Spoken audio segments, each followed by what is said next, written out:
Good morning, class 10th. Today, I come to the next point of the next topic of the poetry section, your textbook Golden Age. My good right hand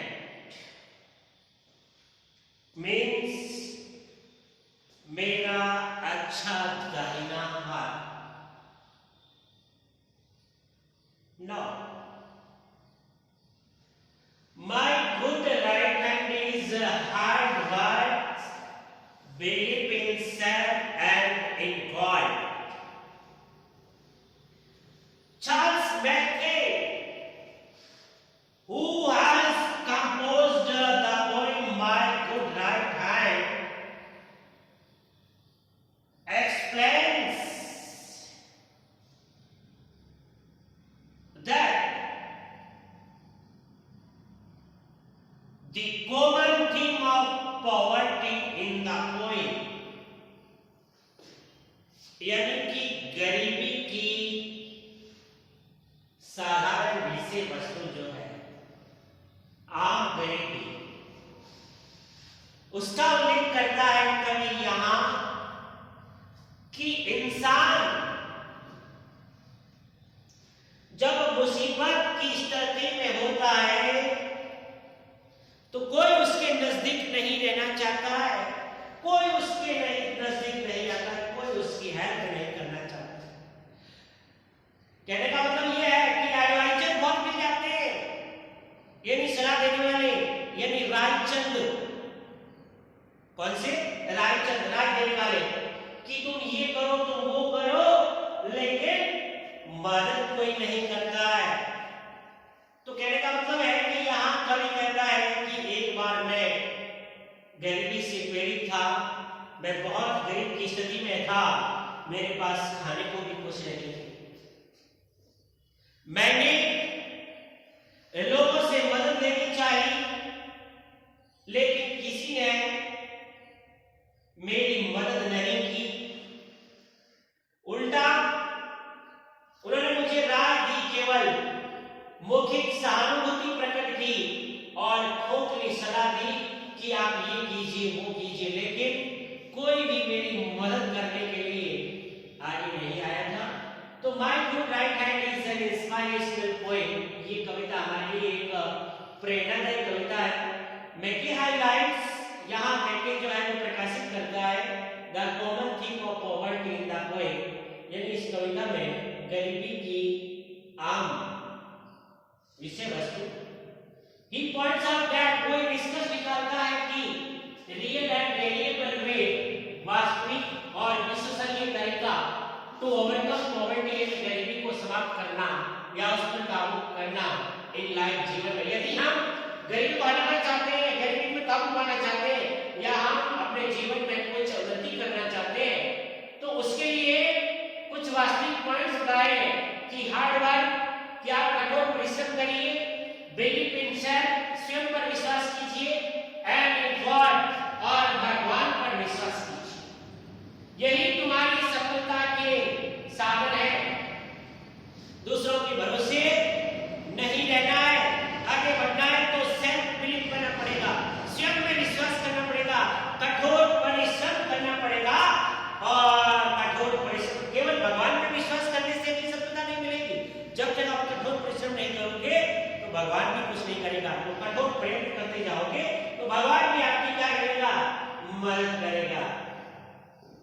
no one helps in the hour of need, यानी कि जिस समय हमें आवश्यकता होती है तो उस क्षण में या उस पल में, यानी हमारी जरूरत के समय कोई भी हमारी मदद नहीं करता है. Even the relatives and true friends, यानी रिश्तेदार और सच्चे मित्र भी live at the time of financial crisis. आर्थिक संकट जिस समय होता है उस समय हमारे रिश्तेदार भी, और हम जिसे कहते हैं ये हमारा सच्चा दोस्त है, वो भी हमें छोड़ करके चला जाता है, रिश्तेदार भी छोड़ करके चले जाते हैं. गरीबी के समय या आर्थिक संकट जब हमारे ऊपर होता है तो कोई हमारी मदद करने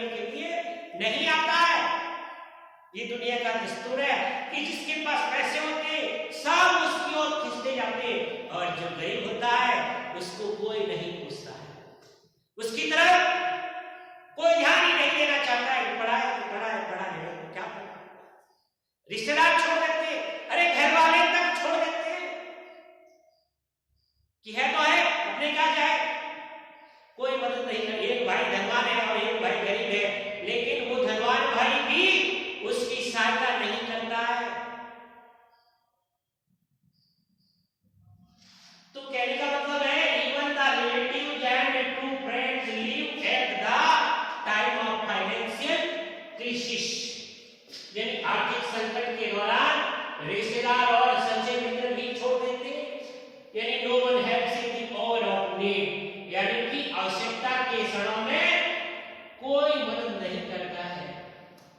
अब देखो कवि कहता है when the poet was in financial trouble, कवि कहता है कि जिस समय मैं आर्थिक परेशानी से जूझ रहा था, no one came forward, कोई भी आगे नहीं आया to help me, उसकी मदद करने के लिए।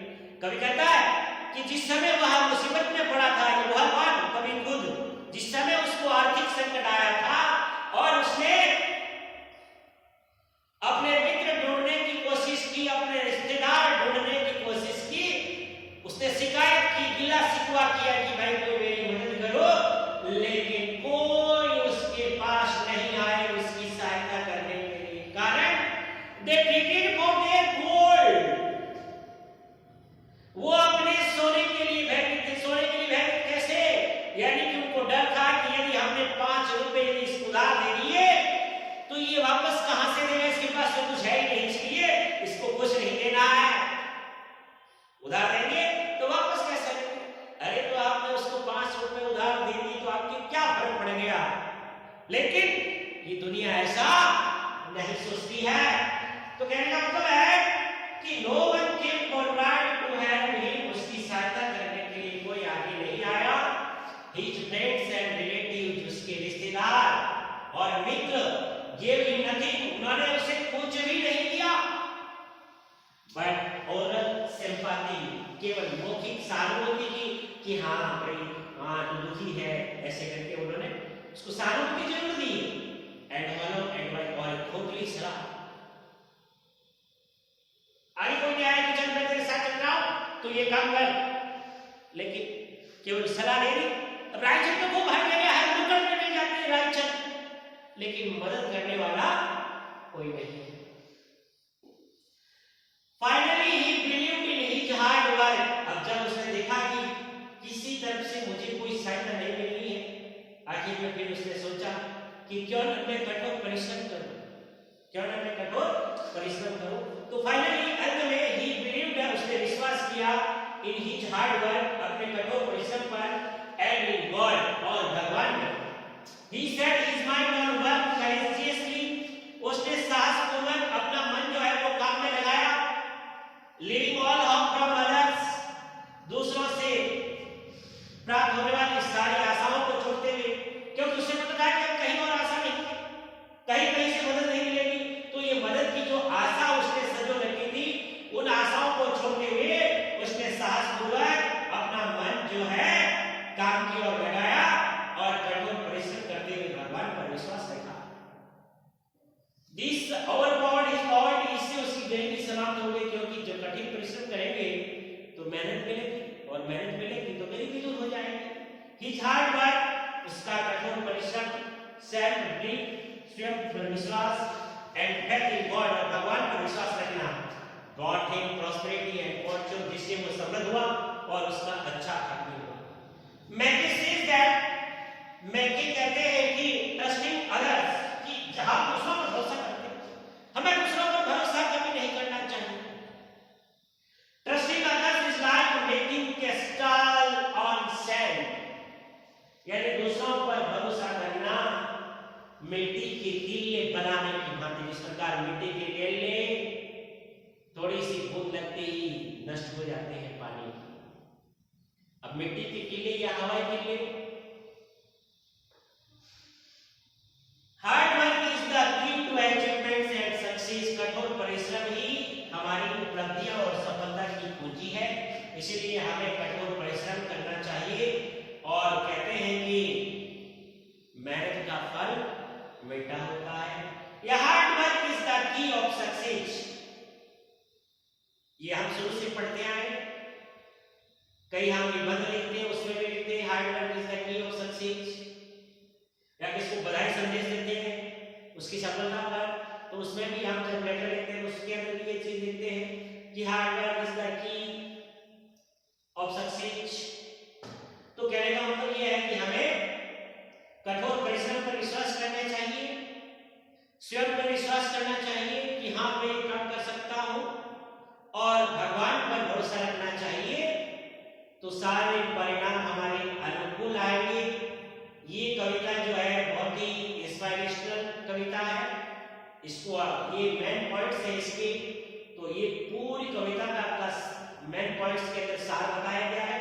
पहले तो आप इसको अपनी नोटबुक के अंदर इसको नोट करेंगे, फिर इस पॉइंटों को याद करेंगे, और इसके बाद हम इसके जो स्टेंजाज है उसके बारे में एक्सप्लेन करके आपको बताएंगे, ठीक है ना।